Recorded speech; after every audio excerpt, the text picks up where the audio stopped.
नमस्कार, मैं रचना शर्मा। चढ़ती कला टाइम टीवी देख रहे सभी दर्शकों का स्वागत करती हूं। आप देख रहे हैं हरियाणा न्यूज। समाचारों की शुरुआत से पहले एक नजर आज की मुख्य सुर्खियों पर।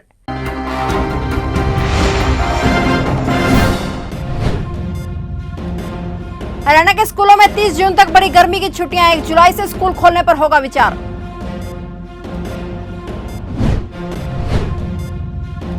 हरियाणा सचिवालय में मुख्यमंत्री मनोहर लाल ने बुलाई मीटिंग, कई मुद्दों पर चर्चा के बाद लगी मुहर।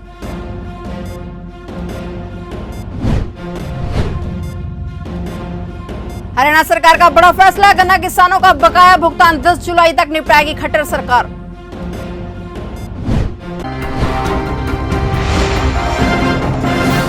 और अब समाचार विस्तार से।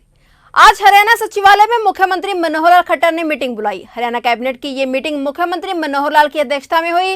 इस दौरान कई मुद्दों पर चर्चा के बाद मुहर लगी। कैबिनेट बैठक में कई एजेंडे रखे गए। मीटिंग के दौरान motor vehicle act, pension scheme पर चर्चा भी हुई। हरियाणा लोक सेवा आयोग में राज्य सरकार ने सदस्यों की संख्या घटा दी है। हरियाणा लोक सेवा आयोग में अब 1 चेयरमैन और 5 सदस्य होंगे। इस नियुक्ति के बाद हरियाणा लोक सेवा आयोग में 1 चेयरमैन और 5 सदस्यों के साथ 6 लोग हो जाएंगे। मंत्रिमंडल के फैसलों की जानकारी देते हुए शिक्षा मंत्री कंवरपाल गुर्जर ने बताया कि कैबिनेट ने मोटर व्हीकल एक्ट में संशोधन को भी मंजूरी दे दी है। सभी तरह के चालान मौके पर ही भरने की सुविधा दी गई है। इसके अलावा सरकार की देनदारियों में वन टाइम सेटलमेंट स्कीम में भी दी गई है और छूट का समय 15 जुलाई से बढ़ाकर 30 सितंबर तक कर दिया गया है। नेशनल ग्रीन ट्रिब्यूनल के आदेशों के बिना एनवायरमेंट क्लियरेंस के चल रहे फॉर्मल्डिहाइड प्लांट्स को बंद करने के आदेश दिए हुए हैं, लेकिन यमुनानगर में फिर भी साल 2006 से बिना एनवायरमेंट क्लियरेंस के फॉर्मल्डिहाइड प्लांट चल रहे हैं। 10 दिन पहले मामला पोल्यूशन कंट्रोल बोर्ड के संज्ञान में भी लाया गया था और अब तक कार्रवाई न होने के चलते अब यह मामला जिला उपायुक्त के संज्ञान में लाया गया, जिन्होंने जल्द ही इसकी जांच कर कार्रवाई करने की बात कही है। इस बार में जिला उपायुक्त ने कहा है कि यदि एनजीटी के नियमों की अवहेलना की जा रही है तो वे पोल्यूशन कंट्रोल बोर्ड ही नहीं बल्कि टीम गठित कर इसकी जांच करवाएंगे और यदि कोई भी दोषी पाया गया तो उसके खिलाफ कार्रवाई अमल में लाई जाएगी। फरीदाबाद महिला थाना पुलिस सेक्टर 16 की टीम को बड़ी सफलता मिली है। सेक्टर 16 महिला थाना प्रभारी इंस्पेक्टर गीता और उनकी टीम ने आईटी और पॉक्सो एक्ट के तहत आरोपी को 5 दिन की कड़ी मुशक्कत के बाद उत्तर प्रदेश के बदायूं से गिरफ्तार करने में कामयाबी हासिल की है। आरोपी पिछले 1.5 महीने से फरार चल रहा था, जिसको गिरफ्तार करने के बाद मेडिकल कराकर कोर्ट में पेश किया गया, जहां से उसे जेल भेज दिया गया। आरोपी सलमान, जिसके ऊपर एक नाबालिग से छेड़छाड़ और उसकी अश्लील फोटो खींचकर फेसबुक पर वायरल करने के संगीन आरोप हैं। करीब 10-12 दिन पहले हमारे थाने में एक पॉक्सो एक्ट और आईटी का मुकदमा दर्ज हमने किया था। लड़की अंडर एज है और आरोपी बहुत ही सात्विक किस्म का है, जिसका नाम सलमान है और वो बदायूं यूपी का रहने वाला है। तो जब से ये मुकदमा दर्ज होने से पहले करीब 2 महीने पहले वो बदायूं जा चुका था और लड़की को सोशल मीडिया के थ्रू परेशान करना, उसकी फोटो, उसकी फैमिली की फोटो सोशल मीडिया पे, फेसबुक पे वायरल करना और वायरल करके उसको परेशान करता रहता था फैमिली। तो फैमिली हमारे पास आई, हमने उनकी सुनी और मुकदमा दर्ज किया। उसके बाद हमने करीब 4-5 दिन तक कंटिन्यू बदायूं में रेड की है। काफी भरसक प्रयास के बाद हमने आरोपी को आज सुबह 6 बजे करीब अरेस्ट किया बदायूं से और आरोपी के घर पे रेड की। जो आरोपी घर से निकल के खेतों में भाग गया और हमने उसका पीछा करके खेतों से आरोपी को अरेस्ट किया।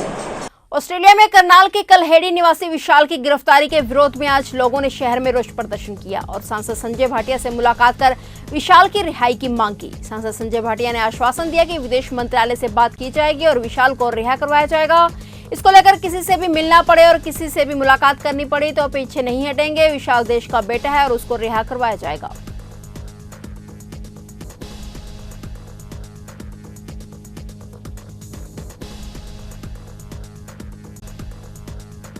परिवार को मिलाना है, मैंने मिलना है, माननीय मुख्यमंत्री जी की बात करानी है, कुछ भी करानी है। हमारे हरियाणा का बच्चा है, हमारा अपना बच्चा है, हम देश के लिए उसने लड़ाई लड़ी है। उसकी सर एक युवाओं से अपील करेंगे। एक बात और चाहता हूँ आपसे, अटक्शन जी हो, मिड्डा जी हो, आप सब मैं आपसे प्रार्थना कि ये मामला दलगत राजनीति से ऊपर है। हर बात के अंदर हम कई बार नेगेटिविटी ढूंढते हैं, कई बार ये चाहते हैं, कई बार हम संजय भाटिया ने ये कहा हम दूसरे के बाइक लेने के लिए चले जाते हैं। मैं माफी चाहता हूँ, आपका काम है, लेकिन इस काम के अंदर एक जुनून पूरे देश में फैलना चाहिए और पूरे देश का बच्चा एकजुट होकर इस विशाल की लड़ाई को लड़े। इसकी जागरूकता आप एक सर विदेश में बिल्कुल आप सदा संघर्ष करते हो, अपनी जान की भी परवाह नहीं करते। इस कोरोना काल में आपने जितना लड़ाई लड़ी, मैं मीडिया और खासतौर पर करनाल के मीडिया का बड़ा शुक्रगुजार हूँ।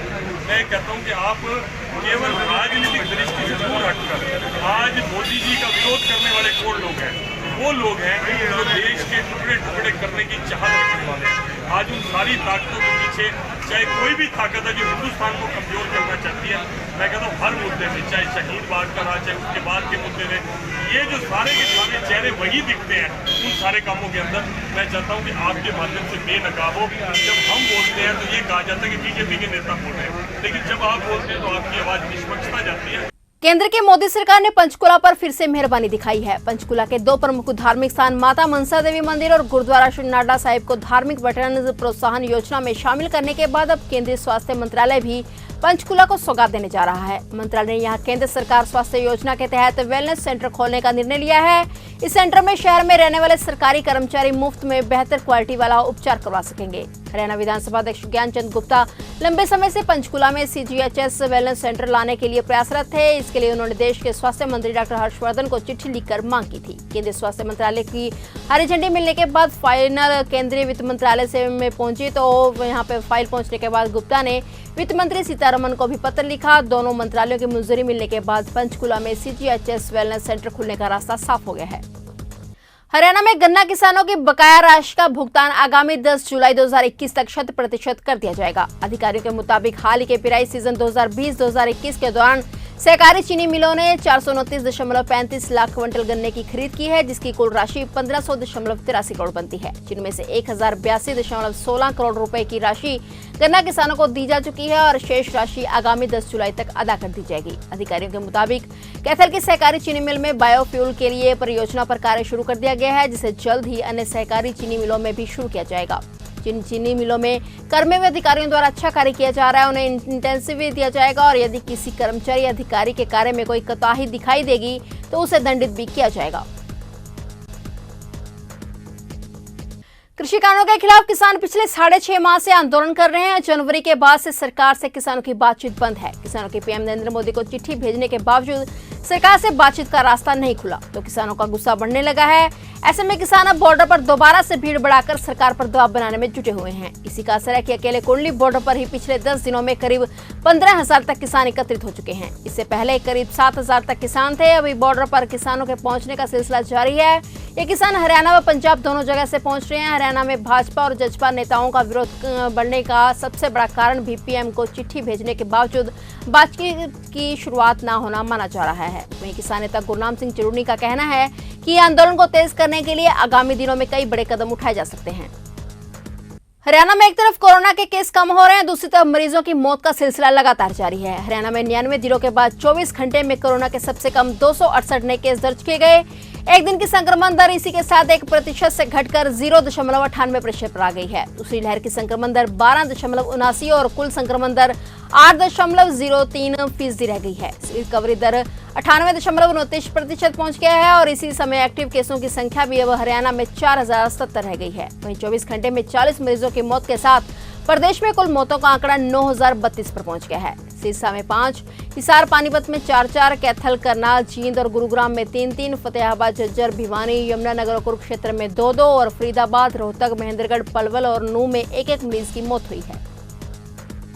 हरियाणा में आज मंगलवार से सीरो सर्वे शुरू हो गया है। प्रदेश की कुल आबादी में से 20,000 लोगों को सर्वे में शामिल किया जाएगा। स्वास्थ्य मंत्री अनिल विज ने तीसरी लहर की आशंका के मद्देनजर 6 साल से अधिक उम्र के बच्चों को भी सर्वे में शामिल करने के आदेश दिए हैं। वैक्सीनेशन करवा चुके लोगों को भी सीरो सर्वे में शामिल किया जाएगा ताकि पता चल सके कि वैक्सीन लगने के बाद शरीर में कितनी एंटीबॉडी बन गई है। सर्वे में 60% ग्रामीण और 40% शहरी लोगों को शामिल किया जाएगा। हरियाणा सरकार ने राज्य में स्कूलों को खोलने के बारे में बड़ा फैसला किया है। राज्य के स्कूलों में गर्मी की छुट्टियां बढ़ा दी गई हैं। स्कूलों में अब 30 जून तक ग्रीष्म अवकाश रहेगा और 1 जुलाई से स्कूल खुलेंगे या नहीं, 1 जुलाई से स्कूलों में कक्षाएं लगेंगी या ऑनलाइन पढ़ाई होगी, यह अभी स्पष्ट नहीं है। गर्मी की छुट्टियां समाप्त हो रही थी। पहले बताया गया था कि बुधवार 16 जून से ऑनलाइन कक्षाएं लगेंगी। राज्य के शिक्षा मंत्री कमल पाल गुर्जर ने आज मंगलवार को बताया कि राज्य में कोरोना के हालात अभी भी बने हुए हैं। ऐसे में हरियाणा सरकार ने स्कूलों में गर्मी की छुट्टियां बढ़ाने का फैसला किया है। अब 30 जून तक स्कूलों में ग्रीष्म अवकाश रहेगा। राज्य के शिक्षा मंत्री कंवरपाल गुरचरण पहले ही साफ कर चुके हैं कि कोरोना संक्रमण पूरी तरह से काबू में नहीं आने तक स्कूल नहीं खोले जाएंगे। हालांकि जिस तरह कोरोना के मामलों में लगातार गिरावट आ रही है, उसे देखते हुए शिक्षा विभाग के अधिकारी 1 जुलाई से ऑफलाइन पढ़ाई शुरू कराने की तैयारी में लगे हैं। पहले चरण में 9वीं से 12वीं तक की ऑफलाइन पढ़ाई शुरू होगी और सब कुछ ठीक रहा तो बाद में 1 से 8वीं तक के छात्रों को स्कूल बुलाया जाएगा। फिलहाल हरियाणा न्यूज में इतना ही। तब तक के लिए देखते रहिए चढ़ती कला टाइम टीवी और मुझे दीजिए इजाजत। धन्यवाद।